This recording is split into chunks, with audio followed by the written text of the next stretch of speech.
साथियों नमस्कार, स्वागत है आप सभी के इस वीडियो में। साथियों, इसके पहले इसका थ्योरी क्लास फुल कॉन्सेप्ट के साथ डल चुका है, वो भी 2 वीडियो, बुद्धि एवं बुद्धि के सिद्धांत तथा दूसरा वीडियो में बुद्धि परीक्षण से संबंधित फुल कॉन्सेप्ट के साथ थ्योरी क्लास डला है। यदि आप उसको नहीं देखे होंगे तो जरूर देख के आइए। और इस वीडियो में हम बुद्धि के सिद्धांत तथा बुद्धि परीक्षण से संबंधित बिल्कुल न्यू पैटर्न के साथ टॉप एमसीक्यू देखने वाले हैं। तो चलिए बिना देर के स्टार्ट करते हैं। हमारा पहला क्वेश्चन है, बुद्धि के सिद्धांत में शामिल हैं एक कारक सिद्धांत, बहुकारक सिद्धांत, बुद्धि संरचना का सिद्धांत, अंतःदृष्टि का सिद्धांत, निरंतरता का सिद्धांत, त्रितंत्र का सिद्धांत। इसके आधार पर सही विकल्प को चुनना है कि इनमें से कौन कौन सा बुद्धि का सिद्धांत है और कौन कौन सा नहीं। तो उसके आधार पर सही विकल्प को चुनिए कि जे के और एम है कि जे के एल है और सी है जे के एल ओ है कि ये सभी हैं।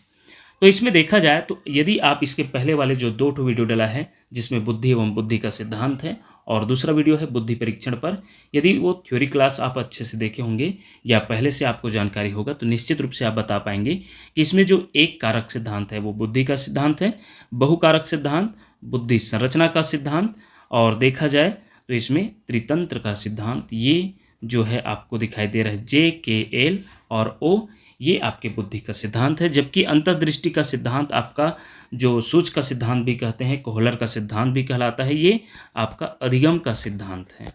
सीखने के संबंधी जो सिद्धांत दिए हैं वो उसमें का सिद्धांत है, तो ये बुद्धि का सिद्धांत नहीं है। और निरंतरता का सिद्धांत आपकी वृद्धि एवं विकास संबंधी जो सिद्धांत है, जो नियम है, वो है उस चैप्टर से, वृद्धि और विकास से। तो ये जो है एम और एन नहीं है बुद्धि के सिद्धांत में। तो इसके आधार पर जे के एल और ओ आपके ऑप्शन सी में दिखाई दे रहा है, जे के एल और ओ, और यही आपका आंसर हो जाएगा ऑप्शन सी। नेक्स्ट प्रश्न देखते हैं, बुद्धि परीक्षण के विकास से संबंधित वर्ष सुमेलित कीजिए। ये घटना और ये वर्ष। प्रथम बुद्धि परीक्षण कब हुआ, ये देख सकते हैं, ये आपका सही सुमेलित वाला प्रश्न है। और आप सीजी टेट 2026 का उठाकर देख लीजिए, आपको इसी पैटर्न में, चाहे अभी हम ऊपर देखे हैं कूट संबंधी जे के एल एम एन ओ वाला और ये सही सुमेलित वाला, ऐसे ही प्रश्नों का पूरा समावेश है सीजी टेट 2026 में।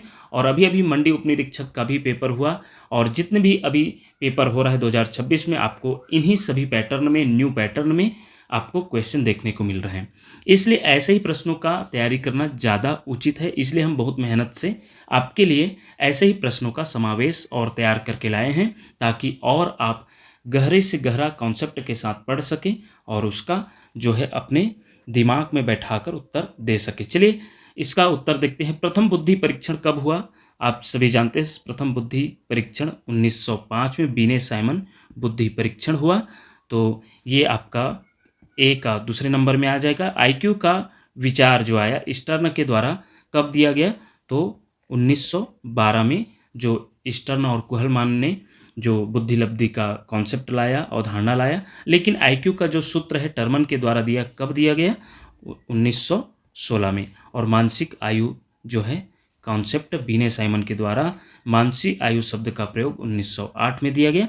तो इसके आधार पर अब देखिए, ए का हुआ आपका सेकेंड, ए का 2 और बी का क्या हो गया, फर्स्ट, 1 कह सकते हैं।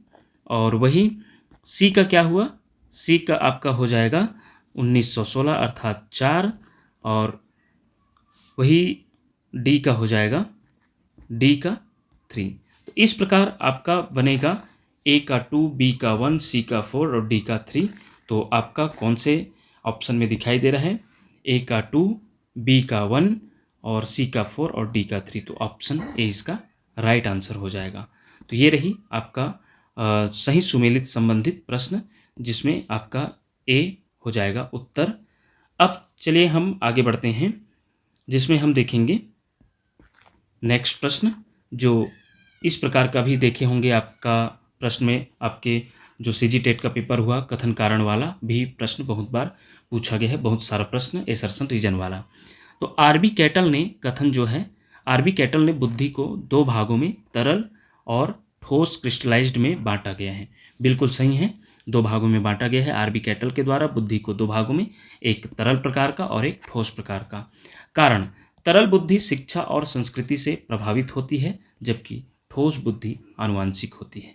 तो यहाँ देखा जाए तो यहाँ उल्टा गलत कर दिया गया है, क्योंकि जो तरल बुद्धि को आरबी कैटल के द्वारा बताया गया है आनुवांशिक, जो जन्म के साथ आती है, जबकि ठोस बुद्धि जो कि स्थायी होता है वो बाद में जो है देखा जाए मैच्योरिटी के साथ आता है।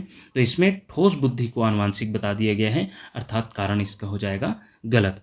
तो इसके आधार पर हम कहेंगे कि कथन सही है लेकिन कारण गलत है। कथन सही है लेकिन कारण गलत है, क्योंकि तरल बुद्धि आनुवांशिक होती है और ठोस बुद्धि शिक्षा से आती है, मैच्योरिटी से आती है। इसका उत्तर हो जाएगा ऑप्शन सी। नेक्स्ट प्रश्न है, ट्रैफिक में नेविगेट करने की कोशिश करते समय किस प्रकार की बुद्धि का उपयोग किया जाता है? आप सभी जानते हैं हार्वर्ड गार्डनर के द्वारा, यदि इसके पहले वाले वीडियो देखे होंगे तो 7, 8 या 9 प्रकार का बुद्धि का प्रकार बताया गया है, बहुबुद्धि सिद्धांत हार्वर्ड गार्डनर के द्वारा, जिसमें देखा जाए तो इसमें पूछा गया है ट्रैफिक में नेविगेट करने, अर्थात जो है देखा जाए तो कौन से कलर में रुकना है, कौन से कलर में जाना है, इसमें हमारा जो बुद्धि वर्क करता है वो कौन से बुद्धि का प्रकार है, तो वो है स्थानिक बुद्धि। इसमें देखा जाए जैसे कि पायलट होते हैं, आपका चित्रकार, मूर्तिकार, जो स्थान संबंधी आर्किटेक्चर होते हैं, वो सभी स्थानिक बुद्धि का उपयोग करते हैं, उनमें स्थानिक बुद्धि संबंधी जो है स्ट्रांग होता है। ये हार्वर्ड गार्डनर के द्वारा बताया गया है। आइए इसको और स्पष्ट करते हैं इस कारण संबंधी फैक्ट से। ट्रैफिक में नेविगेट करने या गाड़ी चलाने के लिए स्थानिक बुद्धि की आवश्यकता होती है, क्योंकि इसमें मानसिक रूप से स्थान, दूरी, दिशा और अपने वाहन के आसपास की स्थिति का अंदाजा लगाना शामिल है। स्थानिक बुद्धि यह मानसिक रूप से 3D स्पेस को समझने और नेविगेट करने की क्षमता है। नेक्स्ट प्रश्न देखते हैं, निम्नलिखित में से कौन सा कथन सत्य है? लड़के अधिक बुद्धिमान होते हैं, लड़कियां अधिक बुद्धिमान होती है, बुद्धि का लिंग के साथ संबंध नहीं, सामान्यतः लड़के लड़कियों से अधिक बुद्धिमान होते हैं। तो देखा जाए तो कौन से कथन सत्य पूछा गया है, तो लड़के अधिक बुद्धिमान होते हैं, ये तो असत्य कथन है। लड़कियां अधिक बुद्धिमान, ये भी, क्योंकि बुद्धि की कॉन्सेप्ट में कोई लड़का या लड़की बुद्धिमान नहीं होता, उसका जो है देखा जाए तो बुद्धि का लिंग के साथ कोई संबंध नहीं है, अर्थात लड़का या लड़की बुद्धिमान नहीं होते, लिंग के साथ जोड़ना जो है ये लैंगिक पूर्वाग्रह हो जाएगा। तो इसमें देखा जाए तो बुद्धि का लिंग के साथ कोई संबंध नहीं है, यही इसका उत्तर होगा। जो कुट संबंधी है तो इसमें देखा जाए तो केवल एल इसका सही उत्तर हो जाएगा, सही विकल्प में ऑप्शन ए इसका राइट आंसर हो जाएगा। नेक्स्ट प्रश्न है, स्पीयरमैन के द्विकारक सिद्धांत के बारे में असत्य कथन चुनिए। बुद्धि में एक सामान्य कारक जी और एक विशिष्ट कारक एस होता है। बिल्कुल 2 कारक के बारे में बताया गया है, सामान्य कारक जी और विशिष्ट कारक, तो ये तो सही हो गया।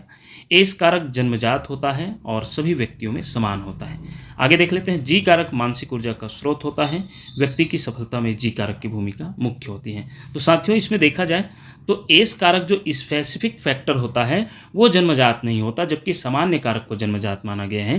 तो इसके आधार पर तो कथन यहीं पर गलत हो गया। सभी व्यक्तियों में समान होता है, ये भी गलत है, क्योंकि सभी व्यक्तियों में बुद्धि समान हो ही नहीं सकता। तो ऑप्शन बी इसका राइट आंसर हो जाएगा। तो यहाँ देख सकते हैं एस कारक अर्जित कारक होते हैं, और जबकि जो जी कारक है वो आनुवांशिक कारक होते हैं, और जो एस कारक होते हैं स्पेसिफिक फैक्टर, उसे जो है एक्वायर किया जाता है, अर्थात उसे जो है अपने मैच्योरिटी से जो है वो और ज़्यादा डेवलप किया जाता है। नेक्स्ट है, निम्नलिखित को सुमेलित कीजिए। बुद्धि संरचना का सिद्धांत इधर सिद्धांत है और इधर प्रतिपादित है। तो ए देखते हैं, बुद्धि संरचना का सिद्धांत किसके द्वारा दिया गया है, उसके आधार पर हम पहले देख लेते हैं, फिर सही विकल्प चुनेंगे। तो यहाँ देख सकते हैं बुद्धि संरचना का सिद्धांत जो है इनके द्वारा दिया गया है, तो जेपी गिलफोर्ड, जिसे 3D का सिद्धांत, त्रिविमीय सिद्धांत भी कहते हैं, जिसमें विषय वस्तु, संक्रिया और उत्पाद ये 3 भागों में बांटा गया है, और वो जो है इस रूप में है 6 गुणा 5 गुणा 6, तो 6 पंचे 30 और 30 छक्के 180 जो है प्रकार के इसमें बताया गया है। इनके बुद्धि संरचना के सिद्धांत में आप इसका फुल कॉन्सेप्ट देखना है तो आप बिल्कुल थ्योरी क्लास देखिए, इसी चैनल में उपलब्ध है, इसके पहले जो डला है। बहुबुद्धि सिद्धांत, तो ये आपका हार्वर्ड गार्डनर के द्वारा दिया गया सिद्धांत है। और बहुकारक सिद्धांत, यहीं पर देखिए बहुबुद्धि सिद्धांत और बहुकारक सिद्धांत दोनों दिए हैं। तो बहुकारक सिद्धांत आपका थार्नडाइक हो जाएगा और तरल ठोस बुद्धि का सिद्धांत आपका आरबी कैटल हो जाएगा। तो इसके आधार पर आपका जो है उत्तर देखा जाए तो ए का हो जाएगा आपका थर्ड और बी का हो जाएगा आपका बी का तो सेकंड ही है और सी का आपका हो जाएगा फर्स्ट और डी का हो जाएगा आपका फोर्थ। तो इसके आधार पर आपको दिखाई दे रहा होगा ए का थर्ड, बी का सेकेंड, सी का फर्स्ट और डी का फोर्थ। ऑप्शन बी इसका राइट आंसर हो जाएगा। नेक्स्ट है नृत्य प्रदर्शन के दौरान गार्डनर के किस प्रकार के बहुबुद्धिमत्ता का उपयोग किया गया है।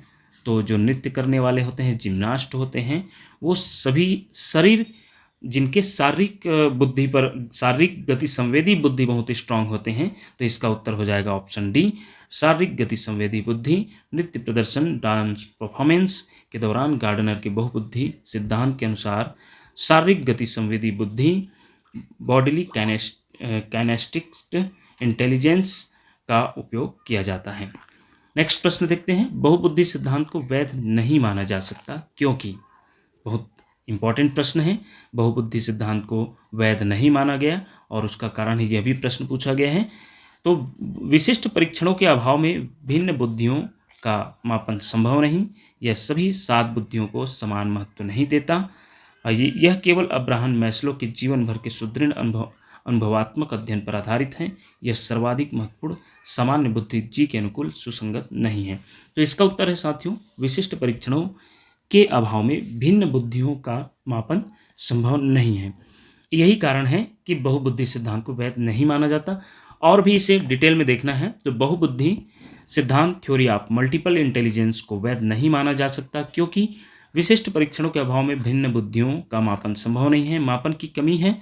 तो हार्वर्ड गार्डनर के इस सिद्धांत की मुख्य आलोचना यह है कि इसमें विभिन्न प्रकार की बुद्धियों जैसे भाषाई, तार्किक, संगीतमय आदि को मापने के लिए कोई मानक स्टैंडर्डाइज्ड या विशिष्ट परीक्षण उपलब्ध नहीं है।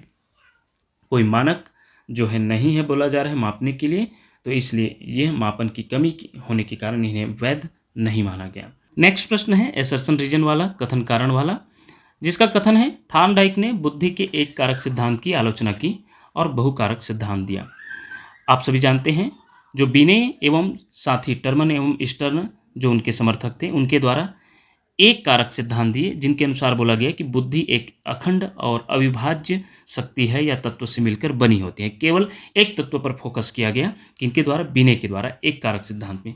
इसकी आलोचना करते हुए बहुकारक सिद्धांत दिए थार्नडाइक के द्वारा, जिन्होंने अपने सिद्धांत में बताया कि यह बुद्धि जो होती है वो एक तत्व से नहीं बहुत सारे तत्वों से मिलकर बनी होती है। असंख्य तत्व बताया गया, असंख्य कारक बताया गया, जिन्हें बालू का सिद्धांत या परमाणुवादी सिद्धांत भी कहते हैं। तो इनकी आलोचना करते हुए बहुकारक सिद्धांत दिए। तो ये कथन तो आपका सही है। कारण इसका देखते हैं, उनके अनुसार बुद्धि कई स्वतंत्र तत्वों से मिलकर बनी होती है जिसमें प्रत्येक तत्व का एक सूक्ष्म कार्य होता है। तो ये बिल्कुल आपका कथन भी सही है और इसका कारण इनकी सही व्याख्या कर रहा है। तो इसके आधार पर ऑप्शन ए इसका सही हो जाएगा कि कथन और कारण दोनों सही हैं और कारण कथन की सही व्याख्या करता है। ऑप्शन ए इसका राइट आंसर हो जाएगा। नेक्स्ट प्रश्न है बुद्धि परीक्षणों के प्रकार को सुमेलित कीजिए। सूची फर्स्ट में आपका परीक्षण है और सूची सेकंड में राइट साइड में आपका प्रकृति है कि जैसे कि आर्मी अल्फा परीक्षण क्या है। आर्मी अल्फा परीक्षण सामूहिक और शाब्दिक है। हमने इसके पहले वाले वीडियो में इसका थ्योरी क्लास में देखे थे कि आर्मी अल्फा परीक्षण क्या है। शिक्षित व्यक्तियों पर किया गया परीक्षण जिसमें जो है भाषाई आधार पर प्रश्नों का निर्माण किया गया और ये सामूहिक रहा, शिक्षित व्यक्तियों पर किया गया परीक्षण था, इसलिए ए का सेकंड में। वही आर्मी बीटा परीक्षण में देखे थे, ये भी सामूहिक रहा, लेकिन ये जो है अशिक्षित व्यक्तियों पर किया गया परीक्षण रहा और ये अशाब्दिक रहा। इसमें चित्र रेखाओं या संकेतों के आधार पर किया गया परीक्षण था ये आर्मी बीटा परीक्षण। वही भाटिया बैटरी परीक्षण देखे थे, यह व्यक्तिगत रहा लेकिन क्रियात्मक, व्यक्तिगत क्रियात्मक जो है इसमें आएगा। वही बिने साइमन स्केल की बात करें तो ये आपका आ जाएगा व्यक्तिगत है और शाब्दिक भी है। तो इसके आधार पर हम देखते हैं कि कौन सा उत्तर सही होगा। जैसे कि ए का हम देखें सेकंड में तो और बी का देखें थर्ड में, और तो ए का सेकंड, बी का थर्ड और सी का देखे थे फर्स्ट में और डी का फोर्थ में ही। तो ऑप्शन ए इसका राइट आंसर हो जाएगा। नेक्स्ट प्रश्न देखते हैं। एक शिक्षिका अपने शिक्षार्थियों की विभिन्न अधिगम शैलियों को संतुष्ट करने के लिए विविधपूर्ण कार्यों का उपयोग करती है, वह किससे प्रभावित है? तो पियाजे के संज्ञानात्मक विकास के सिद्धांत, कोहलबर्ग के नैतिक विकास के सिद्धांत, गार्डनर के बहुबुद्धि सिद्धांत, वाइगोत्स्की के सामाजिक सांस्कृतिक सिद्धांत। तो निश्चित रूप से हम बुद्धि के सिद्धांत वाला चैप्टर का हम एमसीक्यू देख रहे हैं, तो गार्डनर के बहुबुद्धि सिद्धांत से प्रभावित है। ऑप्शन सी इसका राइट आंसर होगा। नेक्स्ट प्रश्न है, बुद्धिलब्धि सूत्रों के संबंध में सही सुमेलित कीजिए। तो आप सभी जानते हैं, हम इसके पहले वाली वीडियो में देखे थे कि बुद्धि लब्धि हम किस सूत्र से निकालते हैं। तो बुद्धि लब्धि, जिसे इंग्लिश में इंटेलिजेंट क्वेश्चन बोलते हैं, तो बुद्धि लब्धि IQ, जिसे शॉर्ट में बोलते हैं, का जो है बराबर क्या होता है, मानसिक आयु बटे होता है वास्तविक आयु, और गुणा हो जाता है इसका 100, जिसे टर्मन के द्वारा दिया गया यह सूत्र है। स्टर्न ने बुद्धि लब्धि का कॉन्सेप्ट लाया था, लेकिन टर्मन के द्वारा यह सूत्र दिया गया है। तो इसे इंग्लिश में भी जान लीजिए, क्योंकि यहाँ इंग्लिश में दिया है mental as, MA mental as, और जो इंग्लिश में वास्तविक आयु को बोला जाता है क्रोनोलॉजिकल एज। तो इसे CA से डिनोट किया गया है, और इसमें 100 का मल्टीप्लाई, तो ये हो जाएगा IQ का फार्मूला। तो इसके आधार पर आपको कौन से ऑप्शन में दिख रहा है? आपको दिख रहा होगा ऑप्शन बी में MA/CA × 100। ऑप्शन बी इसका राइट आंसर हो जाएगा। नेक्स्ट देखें, तो सुमेलित कीजिए सिद्धांत और उनके अन्य नाम। इधर सिद्धांत है और इधर उपनाम या संबंधित शब्द। गिलफोर्ड का सिद्धांत को संक्रिया विषय वस्तु उत्पाद भी कहते हैं, तो ये सुमेलित हैं। थार्डाइक का सिद्धांत, जिसे बालू का सिद्धांत या परमाणुवादी सिद्धांत कहते हैं, ये भी सुमेलित है। कभी कभी सीधा सुमेलित ही दे दिया रहता है घुमाने के लिए। और थर्स्टन का सिद्धांत जो है प्राथमिक मानसिक योग्यताएं, जो 7 प्रकार के प्राथमिक मानसिक योग्यताएं बताया गया है थर्स्टन के द्वारा बुद्धि के सिद्धांत में, वो हैं। तो इसके आधार पर आपका option A he right answer हो जाएगा। ए का फर्स्ट, बी का सेकेंड और सी का थर्ड ही। ऑप्शन ए इसका राइट आंसर हो जाएगा। नेक्स्ट है, संज्ञान किस बुद्धि के सिद्धांत का हिस्सा है? तो संज्ञान जो है आप सभी जानते हैं, संज्ञान जो है आपके गिलफोर्ड के सिद्धांत में जो आपके विषय वस्तु और 3 जो दिया है, विषय वस्तु, फिर दूसरा संक्रिया और तीसरा जो है उत्पाद दिया है, ये इसी में से है, संक्रिया में से। तो संज्ञान आपका गिलफोर्ड का सिद्धांत है। ऑप्शन सी इसका राइट आंसर हो जाएगा। नेक्स्ट प्रश्न देखेंगे, बुद्धिलब्धि तालिका को सुमेलित कीजिए। बुद्धिलब्धि और इधर श्रेणी है, 140 से ऊपर को क्या बोलते हैं? तो 140 से ऊपर में जो टर्मन के द्वारा दिया गया एक टेबल बनाया गया है, जिनमें बुद्धिलब्धि अंक के आधार पर उसमें उनके कैटेगरी को बांटा गया है। तो उसके आधार पर 140 से अधिक जो है प्रभावशाली में आता है जीनियस में। वही आपका 90 से 110, ये तो आपका आ गया ए का सेकेंड, और बी का 90 से 110 औसत में आता है, तो ये हो जाएगा बी का फर्स्ट। और वही 70 से कम आपका मन बुद्धि में ही आ जाएगा, तो सी का थर्ड ही। वही 120 से 130 जो है आपका प्रखर बुद्धि, अर्थात ये हो जाएगा डी का 4 ही। तो इसके आधार पर हम ढूंढेंगे, तो हमें ए का सेकेंड में, बी का फर्स्ट, सी का थर्ड और डी का फोर्थ ऑप्शन बी में ही दिखाई दे रहे हैं। ऑप्शन बी इसका राइट आंसर हो जाएगा। नेक्स्ट है, किसी बालक की वास्तविक आयु 8 वर्ष है और मानसिक आयु 12 वर्ष है, तो उसकी बुद्धिलब्धि क्या होगी? तो उसी सूत्र से निकालेंगे कि IQ बराबर क्या होता है, mental as upon chronological age into 100।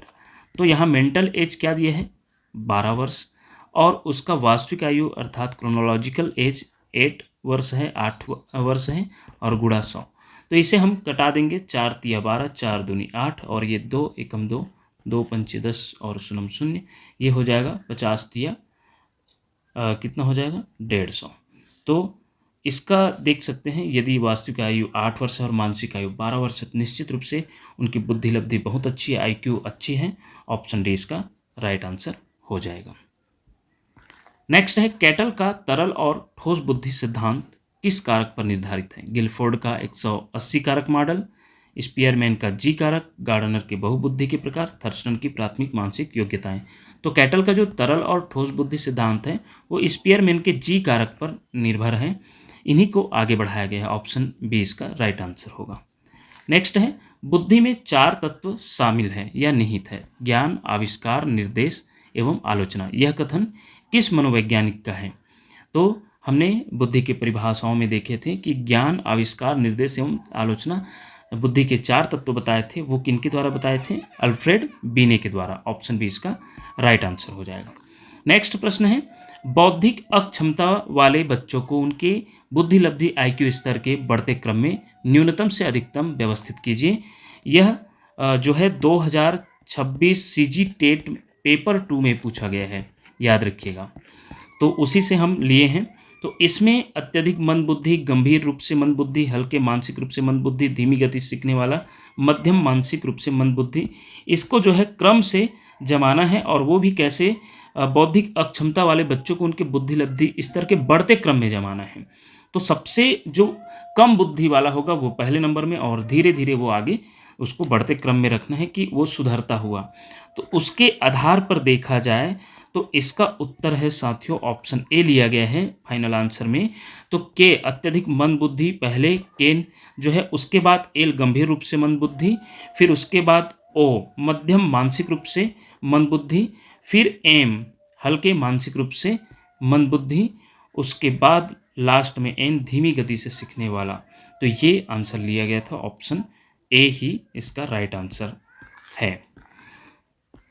ये देख सकते हैं इसका बुद्धि लब्धि जो अंक के आधार पर अत्यधिक मंद बुद्धि जिनकी IQ 20 से 25 सबसे कम, गंभीर रूप से मंद बुद्धि IQ 25 से 35, मध्यम मानसिक रूप से मंद बुद्धि 35 से 50, हल्के मानसिक रूप से मंद बुद्धि IQ 50 से 70, वही धीमी गति से सीखने वाला 70 से 85 सबसे अधिक, इस प्रश्न के आधार पर। नेक्स्ट है, बुद्धि परीक्षण शब्द का प्रयोग किसने किया? स्टर्न 1912 ईस्वी में स्टर्न के द्वारा, अल्फ्रेड बीने के द्वारा 1908 ईस्वी में, और कैटल ने 1890 ईस्वी में, टर्मन ने 1916 में। तो बुद्धि परीक्षण शब्द का सर्वप्रथम प्रयोग जो है कैटल ने किया, याद रखिएगा 1890 में, और वो भी मानसिक परीक्षण, मानसिक बुद्धि परीक्षण के रूप में इनके द्वारा किया गया। तो ये भी बता दें कि मानसिक बुद्धि परीक्षण जब आएगा तो ये कैटल के द्वारा शब्द का प्रयोग किया गया है। और बुद्धि परीक्षण की शुरुआत जो है अल्फ्रेड बीने के द्वारा किया गया है, याद रखिएगा 1905 में। और यदि बुद्धि परीक्षण शब्द या मानसिक बुद्धि परीक्षण शब्द पूछा जाता है तो आप कैटल डालिएगा 1890 ईस्वी में। आइए विस्तृत जानकारी प्राप्त करते हैं इसके माध्यम से कि मनोवैज्ञानिक जेम्स मैकिन कैटल ने सर्वप्रथम 1890 में अपनी पुस्तक लेख में मानसिक परीक्षण शब्द का प्रयोग किया, जिसे मानसिक बुद्धि परीक्षण शब्द। अल्फ्रेड बीने ने हालांकि 1905 में पहला व्यवहारिक बुद्धि परीक्षण अल्फ्रेड बीने 1905 में विकसित किया गया था, लेकिन मानसिक परीक्षण शब्द का प्रयोग पूछा जाएगा तो पहले कैटल ने ही किया था। अक्सर बीने को बुद्धि परीक्षण का जनक कहा जाता है, लेकिन प्रश्न में शब्द का प्रयोग पूछा गया है, बुद्धि परीक्षण शब्द, तब आप कैटल डालेंगे। और यदि सर्वप्रथम बुद्धि परीक्षण किसके द्वारा किया गया तो आप बीने ही डालेंगे। अल्फ्रेड बीने द्वारा सर्वप्रथम बुद्धि परीक्षण 1905 में किया गया, और वो जो है व्यक्तिगत शाब्दिक बुद्धि परीक्षण था। आइए और भी बुद्धि परीक्षण के इतिहास के बारे में थोड़ा जान लेते हैं। बुद्धि परीक्षण के जनक जो है अल्फ्रेड बीने, और बुद्धि शब्द का सर्वप्रथम प्रयोग फ्रांसिस गाल्टन। ये बुद्धि शब्द है, याद रखिएगा, एक एक शब्द में आप जो है कंफ्यूज हो जाएंगे। बुद्धि परीक्षण या मानसिक बुद्धि परीक्षण शब्द का प्रयोग बोला जाएगा तो कैटल आएगा। ये देख सकते हैं मानसिक परीक्षण या मानसिक बुद्धि परीक्षण शब्द का प्रयोग जेम्स मैकिन कैटल के द्वारा 1890 में, लेकिन बुद्धि शब्द का प्रयोग पूछा जाता है तो फ्रांसिस गाल्टन के द्वारा 1885 में। प्रथम बुद्धि परीक्षण 1905 में बीने साइमन स्केल के द्वारा, बीने साइमन बुद्धि परीक्षण भी कहते हैं। मानसिक आयु शब्द का सर्वप्रथम प्रयोग किए तो अल्फ्रेड बीने के द्वारा। बुद्धि लब्धि या IQ का प्रतिपादन या जो कॉन्सेप्ट लाए बुद्धि लब्धि का तो वो विलियम स्टर्न और कुहलमान के द्वारा। और बुद्धि लब्धि सूत्र के जनक पूछा जाता है तब टर्मन डालिएगा। तो ये रही आपका जो है फुल कॉन्सेप्ट के साथ टॉप MCQ बिल्कुल न्यू पैटर्न पर। इसी प्रकार वीडियो प्राप्त करने के लिए देखते रहिए आपका अपना चैनल टीचरशिप। धन्यवाद साथियों।